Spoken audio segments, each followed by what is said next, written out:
scratch his shirayim. Other chassidim, there's a thing of to eat leftovers from the Rebbe. The leftovers, and thereby you are absorbing the holiness of the Rebbe or something, and it's a school, it's a blessing. And this guy took the Rebbe Rashab's shirayim, big mistake.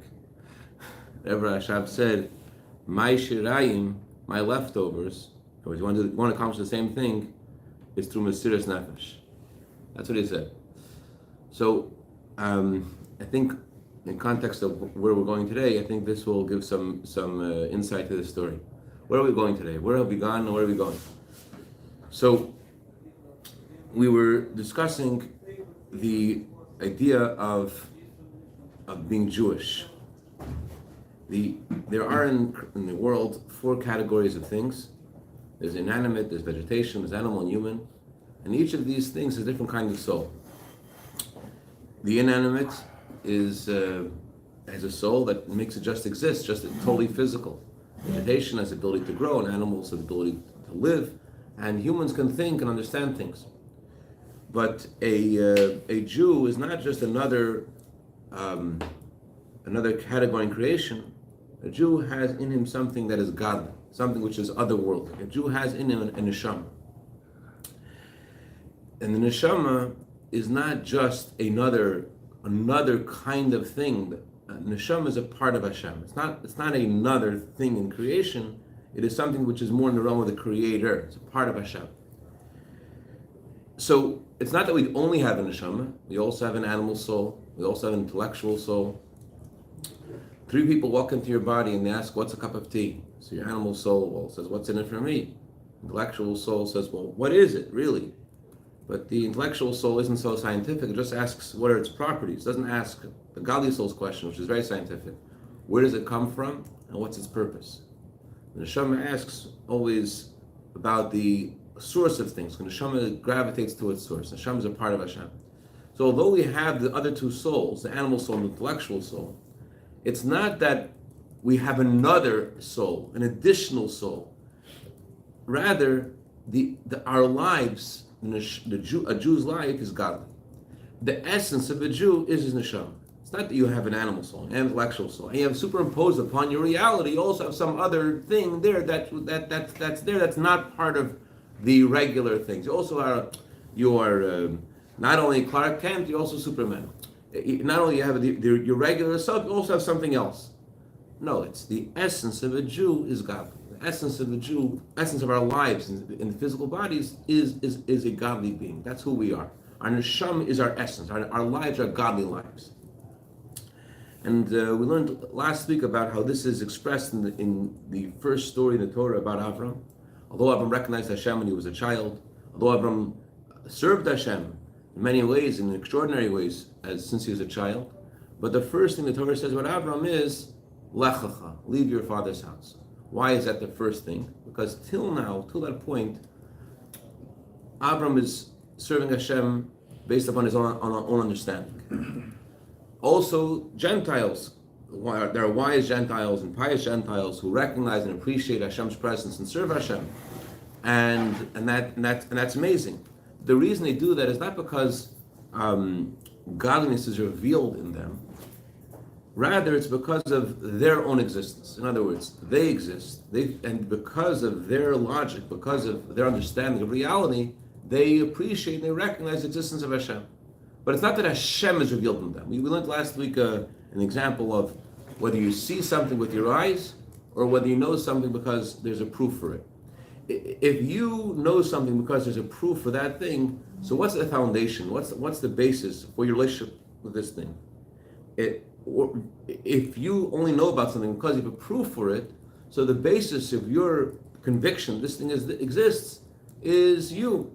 You're trying to understand it, you're trying to appreciate it, and trying to figure out what this thing is. So you have to come to recognition this thing is there. When you see something, the reason you know it exists is not because of you, it's because the thing is present, because it's revealed to you, not because of you, because the thing is here, it's not because of your understanding. It's because the thing itself is revealed to you. It's because of the thing. So you can't say by anything creation that it could have a revelation of Hashem. Because the Eibishter, Hashem, is infinite, and the creation is finite. So you can't say that there's a godly revelation of Hashem in creation. Only by a Jew is a part of Hashem. By a Jew, you could say, not that a Jew understands and recognizes and appreciates and serves Hashem because of his logic. By a Jew, you could say that the Eibishter is felt. He feels the Eibishter. The Eibishter is present in his life. The Eibishter is revealed in his life.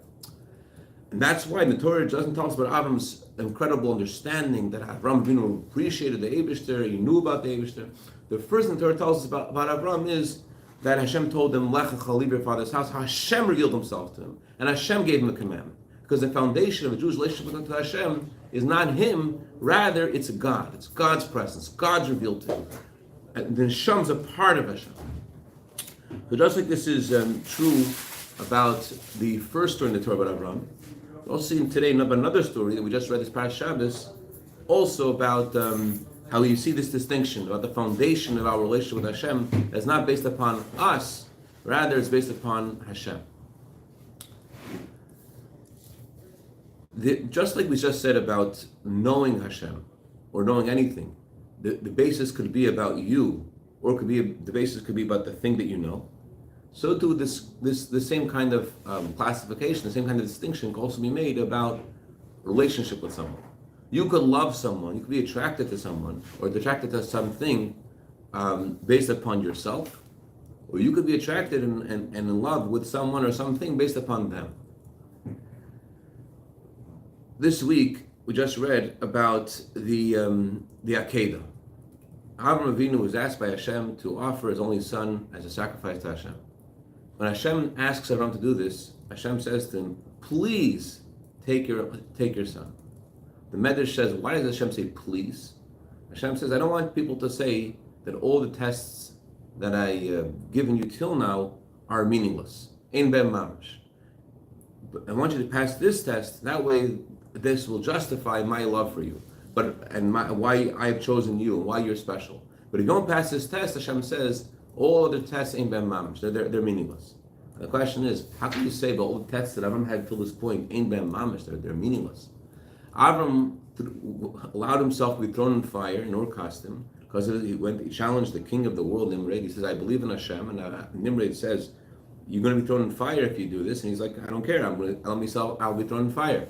If you deny the gods, if you don't acknowledge me as a god, you are dangerous. You need to be thrown in fire. So Abraham allows himself to be thrown in fire because of his faith in Hashem, and yet we say Ein ben mamash, it's meaningless. How can you say it's meaningless? You could say that offering his son as a sacrifice is more than offering himself as a sacrifice. You could say he cares about his son more. His son was born in his old age, and he loved him so much, and you could say that's a bigger sacrifice. But how can you say that about all of Avram's achievements, and all of his dedication to Hashem, he had 9 other tests before, big tests. How can you say that all of them, they're meaningless unless he passes this test? In Tanya, the Alter Rebbe says that what was unique about the Akedah was that Avram did this with alacrity, with enthusiasm. He didn't wait, he did this very, very quickly. But that doesn't explain why Ein ben mamash. It doesn't explain why all the other tests were meaningless. Unless he passes this test, the other tests are meaningless. So why is this test so different than all the other tests, that all other tests are meaningless without this test, without him passing this test? What does that mean? So the reason is like this.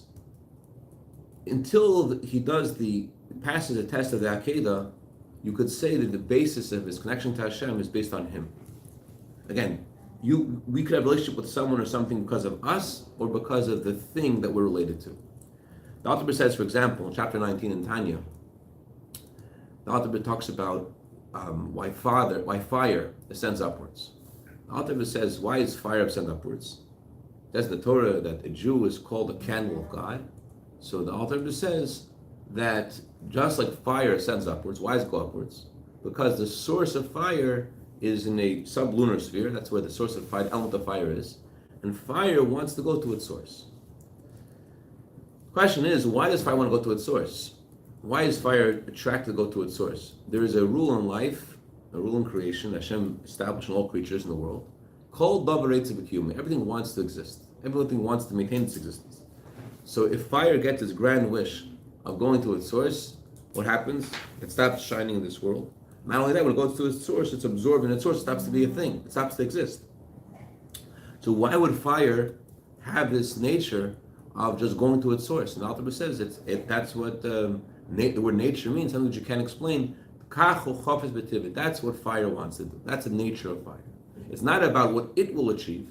It's about its source. It can't separate itself from its source. Fire's attraction to its source is not about itself. The foundation, the relationship is its source. It cannot separate itself from its source. That's how the author explains the idea of Mesiras Nefesh by Jews. Why do Jews have Mesiras Nefesh?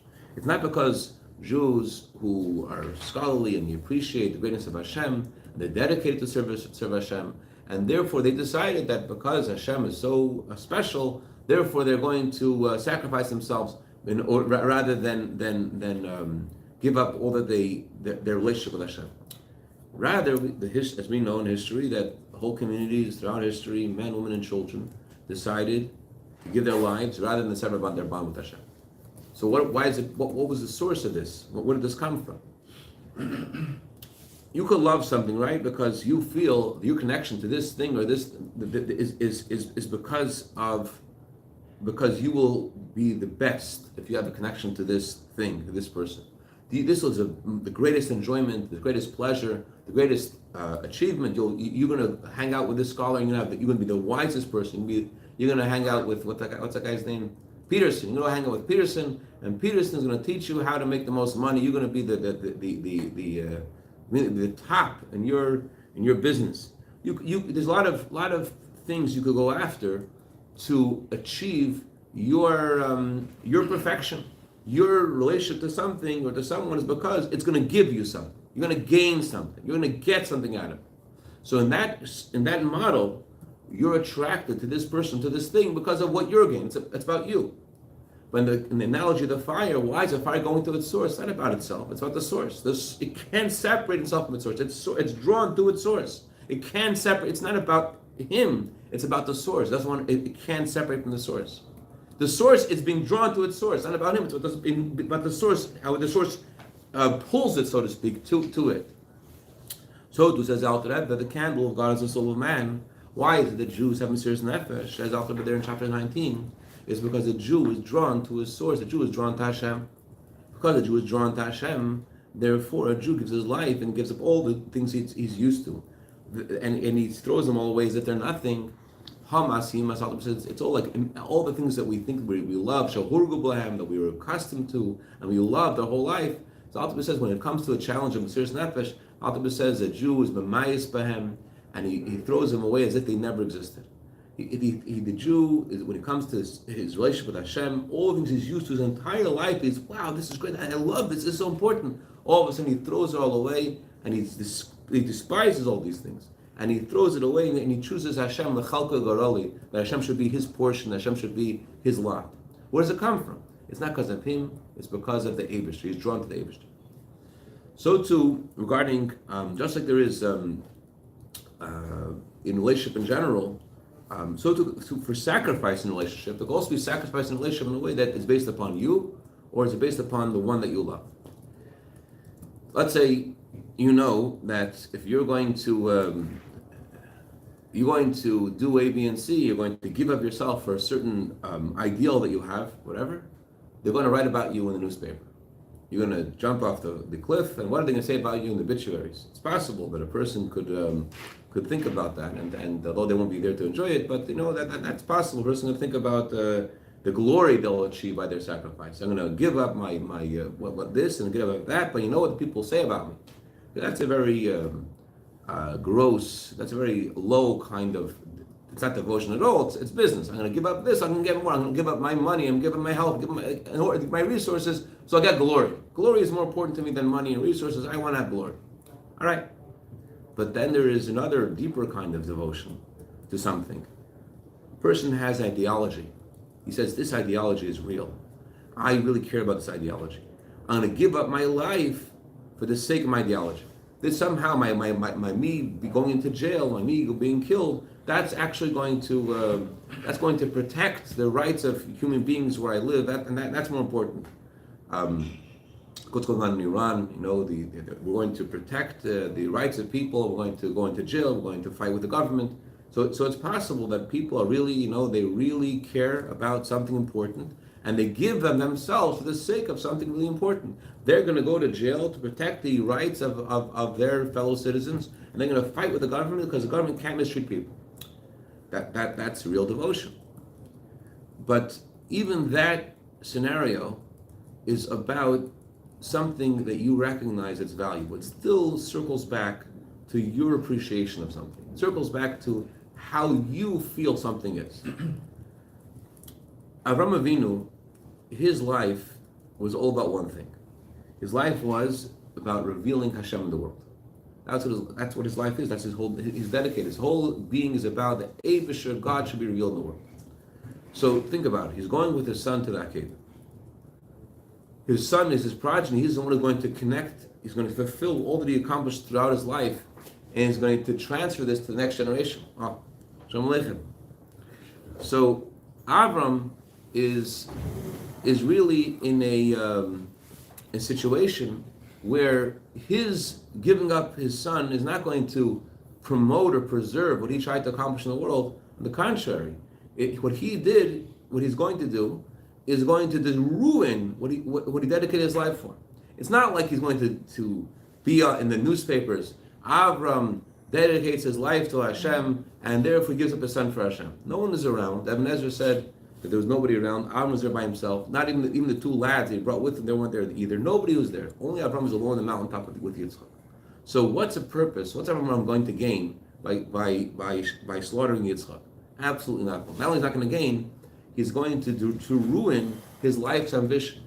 It's analogous to someone telling you, throw away your tzitzis and your yarmulke and the tefillin and put in the fire. It's something things you care about. It's something that you know is precious. You know this is what your life is about. Tefillin and mezuzahs and sefer Torah. That's what your life is about. But Hashem tells Avram Avinu, do this. Why should he do it? It's against everything that he stands for. So why is he going to do it? Where's it come from? Why is he doing it? He's not doing it because of him. Not doing it because even of his life's goal of promoting the greatness of Hashem. On the contrary, this ruins everything he accomplished till now. So why is he doing it? He's doing it because this is real Mesiras Nefesh. What's real Mesiras Nefesh? Real Mesiras Nefesh is not about you. It's about not being able to separate from Hashem. Not being able to separate from the one that you love. The basis relationship is not you. The basis relationship is Hashem. Just like in the analogy of the faith in Hashem. Why did Avram believe in Hashem? He didn't believe in Hashem because of him, because he recognized Hashem. Only when Hashem spoke to him, Lech Lecha, Hashem was revealed to him, right? There was a revelation of God in his life. So too, in regards to the dedication of Avram to Hashem, the basis of his dedication wasn't based upon his appreciation for Hashem and therefore he gives himself up to Hashem. No, it's because Hashem is the one who's drawing him to Hashem, like in the analogy of the fire, that the candle is drawn to its source, not because the candle wants to gain anything, but it's just unable to sever its bond with its source. It can't not go towards its source. So this is the reason why Hashem tells Avram, pass this test. You don't pass this test, everyone will say all other tests were meaningless. Because all other tests, you could say, why Avram allowed himself to be thrown in the fire in front of the king? Of course. It will be publicized in the whole Orcastim, in the whole Mesopotamia. Look at this guy. He not only believed in God, but he was ready to give up his life for God. Wow. So there, you don't see that it was because of Hashem. You see, it's because of Avram. Avram wanted to reveal his philosophy to the world. Where you see the base relationship is Hashem. That you see in this story, and that's what Rabbi Cashapp said. Rabbi Cashapp said, "My shirayim is Mesiras Nefesh." What is the thing that connects us to Rabbi Cashapp? Rabbi Cashapp said he wants us all to be a ner l'hoyer, a candle to give light to our surroundings. The basis of the candle is, as we just learned, the candle is drawn to its source. It's not about you. It's about what has to get accomplished. It's about what Hashem wants you to do. It's about your source. About not what you want, but how you can't sever your bond with Hashem, and Hashem wants something to get accomplished. It's not about you. The foundation of relationship to Hashem is not about us, what we want out of it. The foundation of our relationship with Hashem is about that we can't sever our bond with Hashem. It's about Hashem's presence in our lives. That our neshama is drawn to Hashem. You hear the difference? Yeah? Any questions? Are you familiar with the concept of entropy? No. This is called the fourth law of thermodynamics, and basically states that all heat will dissipate, and eventually we'll all go back to, you light a candle, the heat goes everywhere, it's absorbed by everything, on and on and on and on. And eventually the world cools down. When the world cools, universe cools down. When the universe cools down, and energy doesn't exist anymore, because everything is given off its heat, then everything falls apart, as if it never was. And well, it's meant a lot of times as I call it time zero. It really does echo what you're saying about heat, and everything goes back to its source. Interesting. And the Rambam says that everything in the world, like it's in a process of disintegration naturally. Yes, that's exactly what it is. The natural, it's a dissipation, a randomization of all energy and bonding and matter, which is like,